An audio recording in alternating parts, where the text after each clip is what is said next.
અંકલેશ્વરના શારદા ભવન town hall ખાતે વસ્તી ગણતરી અંગે અધિકારીઓ અને કર્મચારીઓ માટે વિશેષ તાલીમનું આયોજન કરવામાં આવ્યું હતું।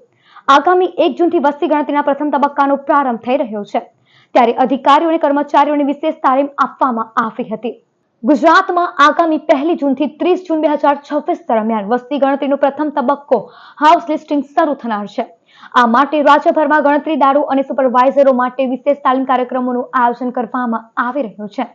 ત્યારે અંકલેશ્વરના શારદા ભવન ટાઉન હોલ ખાતે ભરૂચ જિલ્લાના નોડલ અધિકારી અર્પિત ત્યાગીની અધ્યક્ષતા હેઠળ વસ્તી ગણતરીમાં રોકાયેલા અધિકારીઓ અને કર્મચારીઓ માટે વિશેષ તાલીમનું આયોજન કરવામાં આવ્યું હતું। સુપરવાઇઝરો અને સંબંધિત અધિકારીઓ અને કર્મચારીઓને કામગીરીની ટેકનિકલ તેમજ પ્રાયોગિક માહિતી તથા ડિજિટલ માધ્યમથી ડેટા એન્ટ્રીની સમજ આપવામાં આવી હતી। मैं अर्पित त्यागी, नोडल अधिकारी भरूच जिले का। मैं यहाँ पे अंकलेश्वर रूरल में मामलादार ऑफिस में ट्रेनिंग के लिए आया था। हमारा ये सेल्फ एनुमरेशन का वो चालू है अभी, तो उसकी जगह जगह हर उसमें तहसील में ट्रेनिंग चालू है। तो उसका हमको अभी सेल्फ एनुमरेशन का वो है, तो उसके लिए बताना था। सेल्फ एनुमरेशन के लिए 17 मई से लेकर 31 मई तक हम सेल्फ एनुमरेशन के लिए करा सकते हैं, और 1 जून से हमारा HLO का फेज़ 1 स्टार्ट होगा।